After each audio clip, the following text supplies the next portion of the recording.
Olá, queridos alunos da Escola Estadual Professor Pedro Reis. Hoje nós vamos conversar um pouco sobre os componentes inorgânicos e especificamente a água e a importância da água dentro do nosso organismo. A água, ela tem importância extraordinária dentro do nosso organismo. Para você ter ideia, no nosso sangue, por exemplo, possui 81% de água. A pele 64%, os músculos 75%, o cérebro 75%, o coração 75%, os pulmões 86%, o fígado 86%, os rins 86%, as juntas 83%, os ossos 22%. No conjunto geral, nós temos aproximadamente 70% de água dentro do nosso organismo.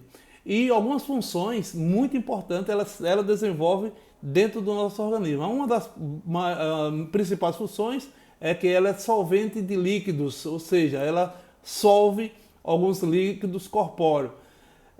Serve de meio de transporte de íons ou de moléculas, ou seja, as partículas de cargas elétricas positivas ou negativas contidas dentro do nosso organismo. Ela serve para regular a temperatura do nosso corpo. O nosso corpo ele aproximadamente 37 graus e meio internamente, e essa temperatura, quando se altera para mais ou para menos, a água ela tem essa função de fazer esse controle. Quando você percebe que está com calor, perceba que a sua pele fica suada. A sua pele fica toda suada, os poros se abrem para que a água junto com a temperatura seja eliminada. Quando nós estamos com frio, você percebe que a nossa pele fica toda enrugada, os poros se fecham e aí os cabelos se arrepiam e nós começamos a tremer para provocar calor. A água também tem função lubrificante, ela lubrifica algumas funções que os órgãos precisam fazer dentro do nosso organismo. Atua como reações de hidrólise para a matéria-prima para a realização de fotossíntese, que é aquilo que faz a transformação entre daquele ingrediente todo, né, para o oxigênio e a glicose, que isso é feito pelas plantas, como a gente viu já nas aulas anteriores. E o nosso organismo ele perde muita água durante o dia, por isso que é importante que a gente tome água no mínimo 2 litros de água a dia, no mínimo 2, para repor essa água que é retirada, eliminada pelo próprio organismo. O ar que respiramos, por exemplo, 400 gramas, olha lá, o suor 500 gramas, isso aí a eliminação diária, viu pessoal? Nas fezes 100 gramas, a urina de 1.000 a 1.500 gramas, e essa água ela tem que ser substituída por, não apenas pela água que você toma lá na geladeira, mas também pela água que você pode colocar dentro dos alimentos. Todos os alimentos contêm água, por incrível que pareça, todos os alimentos, até a bolacha creme crack que vocês comem, ela possui água.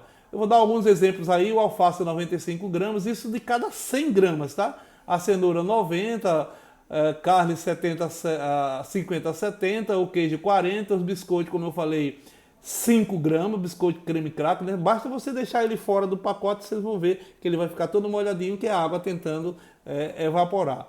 Ainda tem o rabanete, nós temos alguns nabos, eu não vou ler tudo isso aqui por conta dessa aula, mas isso também está no material didático de vocês, que foi enviado para vocês, tá? Algumas atividades do serviço varia com a atividade metabólica, ou seja, o consumo dessa água depende do que alguns órgãos do nosso organismo queira fazer. Então, vou dar um exemplo. A célula nervosa, por exemplo, de um ser humano, ela trabalha muito. Então, ela consome 78% de água. Os ossos, por exemplo, quem imagina, né? Ossos de menor atividade metabólica contém apenas 40% de água. Então, veja a disparidade dependendo da função do que aquele órgão está fazendo dentro do seu organismo.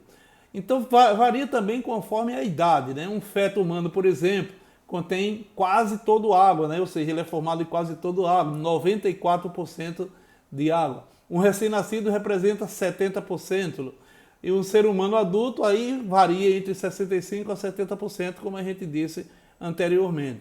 A taxa de água varia com a espécie também. Alguns mamíferos, a água representa 65% do peso adulto. Isso quer dizer uma coisa, pessoal, que uma pessoa humana de 100 quilos, 65 é só água, entre 65 e 70 quilos é somente água. A minhoca, por exemplo, possui só 80%, e as águas-vivas, o próprio nome já diz, é quase toda água, né? 98% de água. E se você não repor essa água que você perde diariamente, você pode ocorrer uma desidratação. Então, a organização do nosso corpo, ela exige que você coloque água para dentro por conta que ela precisa usar para o funcionamento dos órgãos. E quando isso não acontece, automaticamente acontece o perigo da desidratação. O organismo fica com as funções vitais prejudicadas, ou seja, as funções que são obrigadas a ter para que a vida prossiga, né? Essas são as funções que a gente chama de funções vitais. Alguns sinais da desidratação automaticamente já é a sede, a pele fica avermelhada, fadiga, câimbras musculares, apatia, lábios e boca secas, urina de coloração escura e você fica com a sensação de cansaço, né? Cansaço mesmo. As causas da desidratação são várias, né? Primeira coisa é a não ingestão de água. Se você não tomar água, você uma hora vai ter a desidratação. Lembrando, vocês têm que tomar no mínimo 2 litros de água por dia.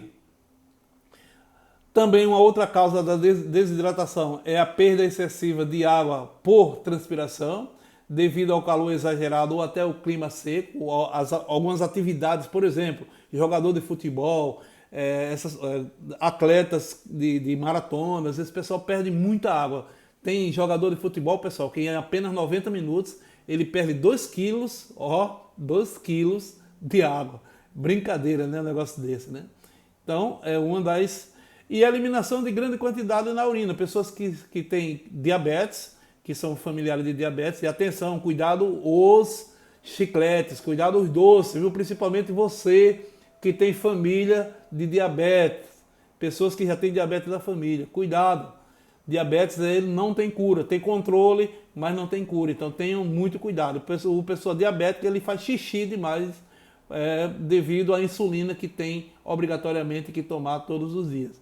E aí, uma das coisas que perde muito a água é conduzir, então, a uma desidratação. E como eu previno a desidratação? Como é que eu posso prevenir para que alimentos contaminados não me coloquem uma bactéria para que eu fique desidratado? Para que eu vá no banheiro muitas das vezes. Lavar bem os alimentos, filtrar e ferver a água antes de beber, não comer alimentos estragados, porque senão vai acontecer isso aí, ó. Se você comer alimentos estragados, você vai dar uma diarreia tremenda em você, porque o organismo vai tentar se defender dessa bactéria que entrou em você, né? Então, pode lhe causar uma desidratação. Espero ter contribuído para vocês, espero mesmo que tenha contribuído e que Deus continue nos abençoando.